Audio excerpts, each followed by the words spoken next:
അസ്സലാമു അലൈക്കും വറഹ്മത്തുള്ളാഹി വബറകാതുഹു.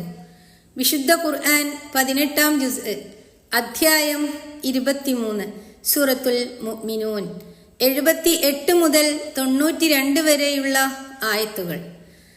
അഊദു ബില്ലാഹി മിനശ് ശൈത്വാനിർ റജീം. വഹുവല്ലദീ أنشأ لكم السمع والأبصار والأفئدة قليلا ما تشكرون. അവനാണ്, അതായത് അല്ലാഹുവാണ് നിങ്ങൾക്ക് കേൾവിയും കാഴ്ചയും ഹൃദയങ്ങളും ഉണ്ടാക്കി തന്നിട്ടുള്ളവൻ. നിങ്ങൾ അല്പം മാത്രമേ നന്ദി ചെയ്യുന്നുള്ളൂ.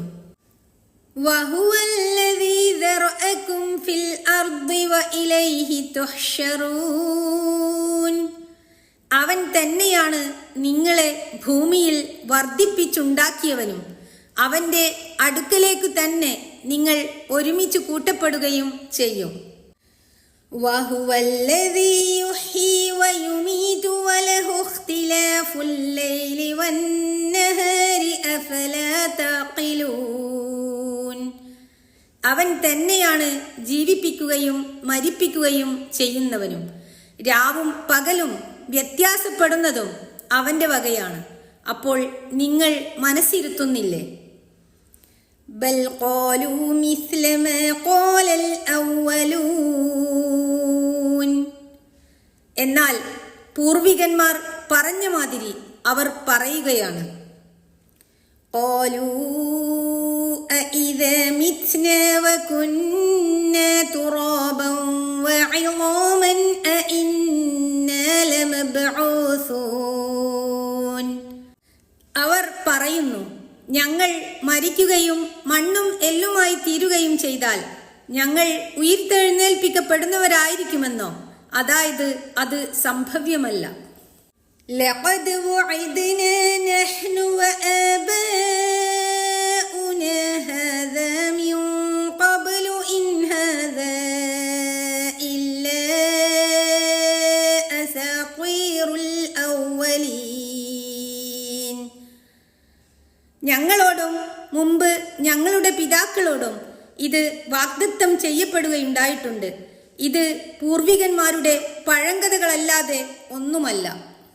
മരണാനന്തരം വീണ്ടും ഉയർത്തെഴുന്നേൽപ്പിക്കപ്പെടുന്നതാണെന്ന് ഇപ്പോൾ ഞങ്ങളോടെന്ന പോലെ ഞങ്ങളുടെ മുൻഗാമികളോടും ചിലർ തങ്ങൾ ദൈവദൂതന്മാരാണെന്ന് നടിച്ചുകൊണ്ട് ഉറപ്പ് പറഞ്ഞിട്ടുണ്ടായിരുന്നു.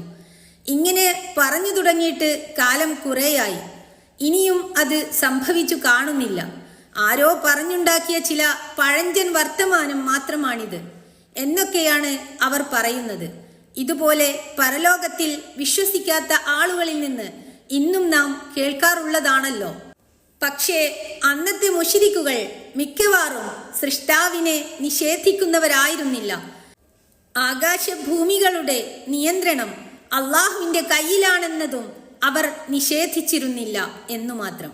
അള്ളാഹു പറയുന്നത് നോക്കുക. ഖുൽ ലിമനിൽ അർദു വമൻ ഫീഹാ ഇൻ കുൻതും തഅലമൂൻ. നബിയെ ചോദിക്കുക, ഭൂമിയും അതിലുള്ളവരും ആരുടേതാണ് നിങ്ങൾക്ക് അറിയാമെങ്കിൽ.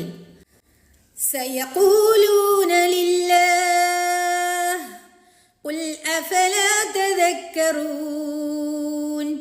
അവർ പറഞ്ഞുകൊള്ളും, അള്ളാഹുവിൻ്റെതാണ് എന്ന് പറയുക, എന്നാൽ നിങ്ങൾ ആലോചിക്കുന്നില്ലേ? ഖുൽ മർ റബ്ബുസ് സമാവാതിസ് സബ്ഇ വറബ്ബുൽ അർശിൽ അളീം. ചോദിക്കുക, 7 ആകാശങ്ങളുടെ നാഥനും മഹത്തായ അർശിന്റെ, അതായത് സിംഹാസനത്തിന്റെ നാഥനും ആരാണ്?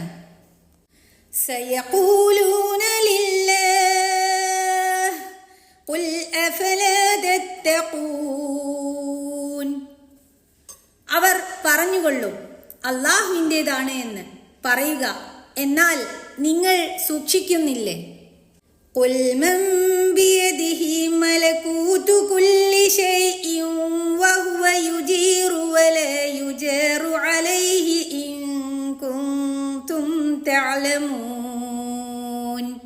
ചോദിക്കുക, എല്ലാ വസ്തുവിൻ്റെയും ഭരണാധികാരം തൻ്റെ കൈവശമാണ്. അവനാണ് രക്ഷ നൽകുന്നത്, അവനെതിരിൽ രക്ഷ നൽകപ്പെടുകയുമില്ല. ഇങ്ങനെയുള്ള ഒരുവൻ ആരാണ്? നിങ്ങൾക്ക് അറിയാമെങ്കിൽ അതായത് പറയൂ.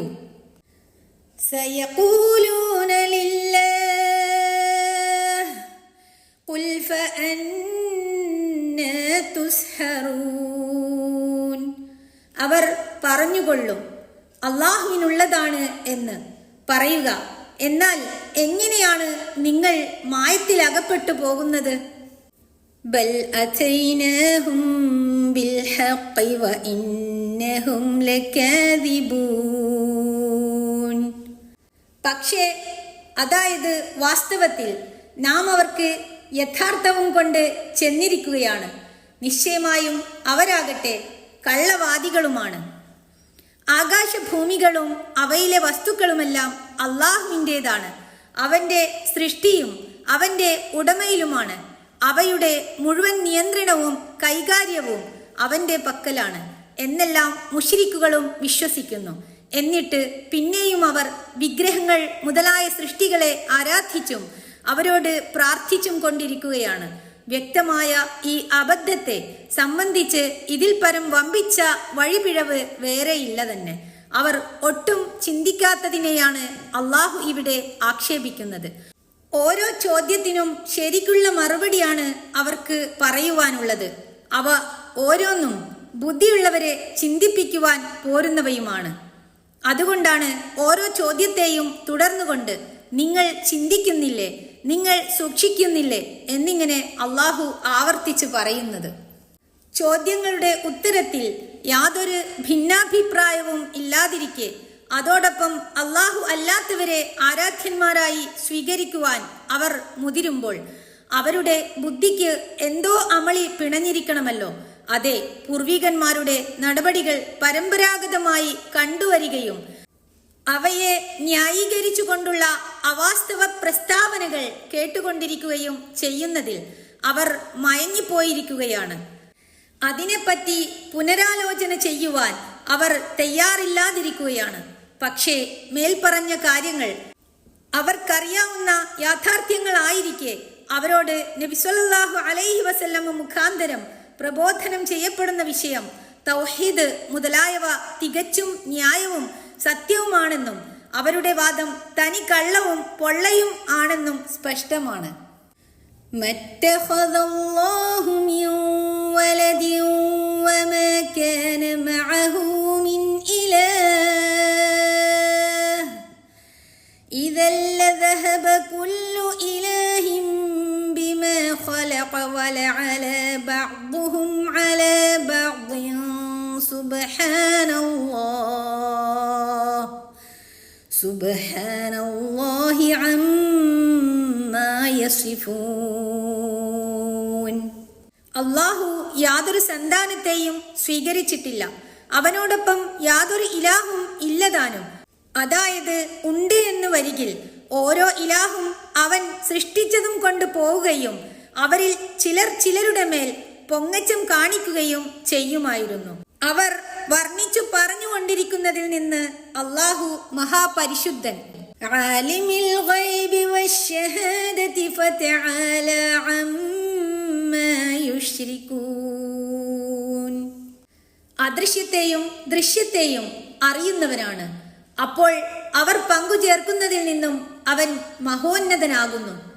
അള്ളാഹുവിന് സമന്മാരെ കൽപ്പിക്കുക, സന്താനങ്ങളെ കൽപ്പിക്കുക എന്നീ രണ്ടുതരം ശിർക്കിനെയും ഖണ്ഡിക്കുകയാണ് ഈ വചനങ്ങൾ ചെയ്യുന്നത്. അവൻ മക്കളെ സ്വീകരിച്ചിട്ടുമില്ല, അവനോടൊപ്പം വേറെ ഇലാഹുമില്ല. അവനല്ലാതെ മറ്റൊരു ഇലാഹ് ഉണ്ടായിരിക്കുവാൻ നിവൃത്തിയുമില്ല. കാരണം അവനെ കൂടാതെ മറ്റു വല്ല ഇലാഹും ഉണ്ടാവുന്ന പക്ഷം അവർ തമ്മിൽ അധികാര വടംവലിയും അവകാശ തർക്കവും അനിവാര്യമാണ്. ഇതൊന്നും കൂടാതെ ലോകമൊട്ടുക്കും ഒരേ വ്യവസ്ഥയും കീഴിൽ നിലകൊള്ളുന്നത് ആർക്കും കാണാവുന്നതാണല്ലോ. പരമകാരുണികനായുള്ളവന്റെ സൃഷ്ടിയിൽ യാതൊരു ഏറ്റപ്പറ്റും നീ കാണുന്നതല്ല. 67:3. അള്ളാഹുവാണെങ്കിൽ എല്ലാ രഹസ്യ പരസ്യങ്ങളും ദൃശ്യാദൃശ്യങ്ങളും അറിയുന്നവനാണ്. എന്നിരിക്കെ അവന്റെ അറിവിൽപ്പെടാത്ത ഒരു ഇലാഹ് ഉണ്ടായിരിക്കാമെന്ന് സങ്കല്പിക്കുക പോലും സാധ്യമല്ല തന്നെ.